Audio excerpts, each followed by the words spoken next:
নবম pay scale সেরা update. আজকের এই নিউজটি আগামীকালকে নবম পে স্কেল সম্পর্কিত নবম পে কমিশনের পূর্ণ কমিশনের সভা অনুষ্ঠিত হবে। আসসালামু আলাইকুম। আজকের এই গুরুত্বপূর্ণ নিউজটি প্রকাশিত হয়েছে ভোরের আলো পত্রিকায়, তাই ভিডিওটি স্কিপ না করে সম্পূর্ণ ভিডিও দেখতে থাকেন। আর আপনারা যারা আমার এই চ্যানেলটি সাবস্ক্রাইব করেননি তারা দয়া করে সবাই চ্যানেলটি সাবস্ক্রাইব করে ভিডিওতে লাইক করে দেন। আগামীকাল নবম পে স্কেল সম্পর্কিত নবম পে কমিশনের পূর্ণ কমিশনের সভা অনুষ্ঠিত হতে যাচ্ছে। এই খবরকে কেন্দ্র করে সরকারি চাকরিজীবী থেকে শুরু করে অবসরপ্রাপ্ত কর্মকর্তা কর্মচারী এমনকি সাধারণ মানুষের মধ্যেও তৈরি হয়েছে তীব্র আগ্রহ ও প্রত্যাশা। এই সভা শুধু আরেকটি আনুষ্ঠানিক বৈঠক নয়, বরং এটি হতে পারে দীর্ঘদিনের দাবি, অপেক্ষা ও অনিশ্চয়তার একটি গুরুত্বপূর্ণ মোড় ঘোরানোর সিদ্ধান্তমূলক অধ্যায়। নবম পে কমিশনের পূর্ণ কমিশনের সভা মানে এখানে আর খসড়া বা প্রাথমিক আলোচনা নয়। এখানে আলোচনায় আসবে চূড়ান্ত সুপারিশ, কাঠামোগত সিদ্ধান্ত, বাস্তবায়নের রূপরেখা এবং সরকারের কাছে জমা দেওয়ার জন্য প্রস্তুত পূর্ণাঙ্গ রিপোর্ট। এই সভার প্রতিটি সিদ্ধান্ত ভবিষ্যতে কয়েক কোটি মানুষের জীবনযাত্রার সঙ্গে সরাসরি জড়িয়ে থাকবে।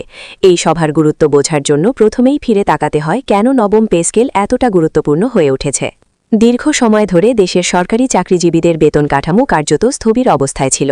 দ্রব্যমূল্যের ঊর্ধ্বগতি, বাসাভাড়া বৃদ্ধি, শিক্ষা ও চিকিৎসা ব্যয়ের চাপ সব মিলিয়ে বর্তমান বেতন কাঠামো বাস্তবতার সঙ্গে তাল মেলাতে পারছিল না।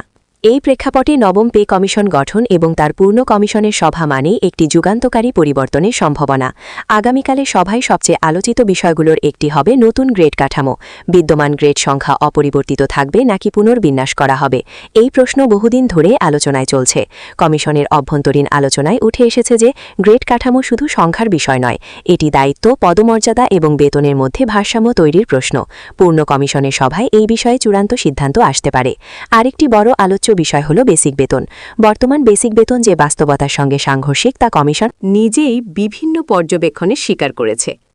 আগামীকালের সভায় সর্বনিম্ন বেসিক কত হবে, ধাপে ধাপে বৃদ্ধি কিভাবে হবে এবং উচ্চ গ্রেড ও নিম্ন গ্রেডের ব্যবধান কতটা রাখা হবে, এসব বিষয়ে বিশদ আলোচনা হওয়ার সম্ভাবনা রয়েছে। বিশেষ করে নিম্ন ও মধ্যমা আয়ের কর্মচারীদের জন্য এই সিদ্ধান্তগুলো সবচেয়ে গুরুত্বপূর্ণ। এই সভায় বাড়ি ভাড়া ভাতা একটি বড় এজেন্ডা হিসেবে উঠে আসবে।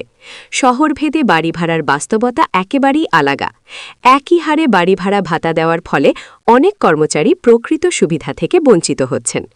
কমিশনের খসড়া আলোচনায় অঞ্চলভিত্তিক বা শ্রেণীভিত্তিক বাড়ি ভাড়া ভাতার প্রস্তাব এসেছে। পূর্ণ কমিশনের সভায় এই প্রস্তাব চূড়ান্ত রূপ পেতে পারে। যাতায়াত ভাতা, চিকিৎসা ভাতা এবং অন্যান্য ভাতা নিয়েও আগামীকালের সভায় গুরুত্বপূর্ণ সিদ্ধান্ত আসতে পারে। বিশেষ করে যাতায়াত ব্যয় যেভাবে বেড়েছে তাতে বর্তমান ভাতা অনেক ক্ষেত্রে অপ্রতুল। কমিশন ইতোমধ্যে স্বীকার করেছে যে কর্মস্থলে যাতায়াত এখন বড় আর্থিক চাপের কারণ। এই সভায় ভাতা কাঠামো পুনর্গঠনের বিষয়ে চূড়ান্ত সুপারিশ তৈরি হতে পারে। নবম পে স্কেলের সবচেয়ে সংবেদনশীল ও আলোচিত বিষয়গুলোর একটি হল ইনক্রিমেন্ট। বার্ষিক ইনক্রিমেন্টের হার কত হবে তা শুধু চাকরিজীবীদের বর্তমান আয়ের ওপর নয়, ভবিষ্যতের পুরো ক্যারিয়ার আয়ের ওপর প্রভাব ফেলে। কমিশনের অভ্যন্তরীণ বিশ্লেষণে দেখা গেছে দীর্ঘমেয়াদে ইনক্রিমেন্টের সামান্য পরিবর্তন ও অবসরকালীন সুবিধায় বড় পার্থক্য তৈরি করে। পূর্ণ কমিশনের সভায় ইনক্রিমেন্টের হার ও কাঠামো নিয়ে চূড়ান্ত সিদ্ধান্ত নেওয়া হতে পারে। অবসরপ্রাপ্ত কর্মকর্তা কর্মচারীদের জন্য পেনশন ও গ্র্যাচুইটি একটি অত্যন্ত গুরুত্বপূর্ণ বিষয়। নবম পে স্কেলে পেনশন শতভাগ পুনর্বহাল হবে কিনা, পেনশনের হিসাব নতুন বেসিকের সঙ্গে কিভাবে সমন্বয় হবে, এই প্রশ্নগুলো বহুদিন ধরে আলোচনায় চলছে। আগামীকালের সভায় এই বিষয়ে স্পষ্ট সিদ্ধান্ত আসার সম্ভাবনা রয়েছে। কমিশনের সদস্যদের মধ্যে এই বিষয়ে ভিন্ন মত থাকলেও পূর্ণ কমিশনের সভা মানে সেই ভিন্ন মতগুলোকে সমন্বয় করে একটি চূড়ান্ত অবস্থানে পৌঁছানো। এছাড়াও টাইম স্কেল ও সিলেকশন গ্রেড নিয়েও আলোচনা হবে বলে ধারণা করা হচ্ছে। অনেক কর্মকর্তা কর্মচারী দীর্ঘদিন একই পদে থেকে পদোন্নতি না পাওয়ার কারণে আর্থিকভাবে পিছিয়ে পড়ছেন। টাইম স্কেল কার্যকর হলে একটি নির্দিষ্ট সময় পর বেতন বৃদ্ধি নিশ্চিত হয়। পূর্ণ কমিশনের সভায় এই ব্যবস্থাকে কতটা গুরুত্ব দেওয়া হবে সেটিও বড় প্রশ্ন। নবম পে স্কেলের পূর্ণ কমিশনের সভা মানেই আরেকটি গুরুত্বপূর্ণ বিষয় হল বাস্তবায়নের সময়সূচি।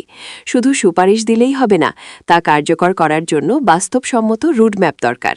ধাপে ধাপে কার্যকর হবে নাকি একবারে, এই সিদ্ধান্ত সরকারের জন্য যেমন গুরুত্বপূর্ণ তেমনি চাকরিজীবীদের জন্য। আগামীকালের সভায় বাস্তবায়ন কৌশল নিয়ে স্পষ্ট প্রস্তাব আসতে পারে। এই সভার একটি বড় দিক হল অর্থনৈতিক সক্ষমতা। কমিশন জানে যে রাষ্ট্রীয় বাজেটে সীমাবদ্ধতা আছে, তাই বেতন বৃদ্ধির প্রস্তাব কতটা টেকসই হবে, অর্থনীতির ওপর চাপ কতটা পড়বে, এই বিষয়গুলো নিয়েও গভীর আলোচনা হবে। পূর্ণ কমিশনের সভায় অর্থনৈতিক বিশ্লেষণ ও সম্ভাব্য প্রভাব মূল্যায়ন তুলে ধরা হবে। একই সঙ্গে এই সভায় বৈষম্য নিরসনের বিষয়টিও গুরুত্ব পাবে। বিভিন্ন ক্যাডার, দপ্তর ও শ্রেণীর মধ্যে বেতন ও সুবিধার বৈষম্য দীর্ঘদিনের অভিযোগ। নবম পে স্কেলে এই বৈষম্য কতটা কমানো যাবে, এটি কমিশনের জন্য একটি বড় চ্যালেঞ্জ। পূর্ণ কমিশনের সভায় এই বিষয়ে নৈতিক সিদ্ধান্ত নেওয়া হতে পারে। আগামীকালের সভা শেষ হলে কমিশনের কাজ প্রায় চূড়ান্ত পর্যায়ে পৌঁছবে বলে ধারণা করা হচ্ছে। পূর্ণ কমিশনের সিদ্ধান্তগুলো একত্র করে একটি পূর্ণাঙ্গ রিপোর্ট প্রস্তুত করা হবে, যা সরকারের কাছে জমা দেওয়া হবে। এই রিপোর্টই পরবর্তীতে গেজেট আকারে প্রকাশের ভিত্তি তৈরি করবে। এই সভাকে কেন্দ্র করে চাকরিজীবীদের প্রত্যাশা যেমন আকাশচুম্বী, তেমনি উদ্বেগও কম নয়। প্রত্যাশা এই কারণে যে দীর্ঘদিনের কষ্ট, চাপ ও বাস্তবতার প্রতিফলন এবার বেতন কাঠামোতে আসবে।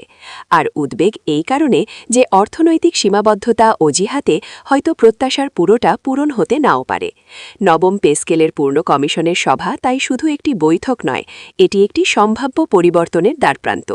এই সভায় নেওয়া সিদ্ধান্ত আগামী বহু বছর ধরে চাকরিজীবীদের জীবনমান, সামাজিক অবস্থান এবং রাষ্ট্রের প্রশাসনিক কাঠামোর ওপর প্রভাব ফেলবে। সব মিলিয়ে আগামীকালের এই সভা ঘিরে যে আলোচনা, জল্পনা ও অপেক্ষা, তা একেবারেই অমূলক নয়।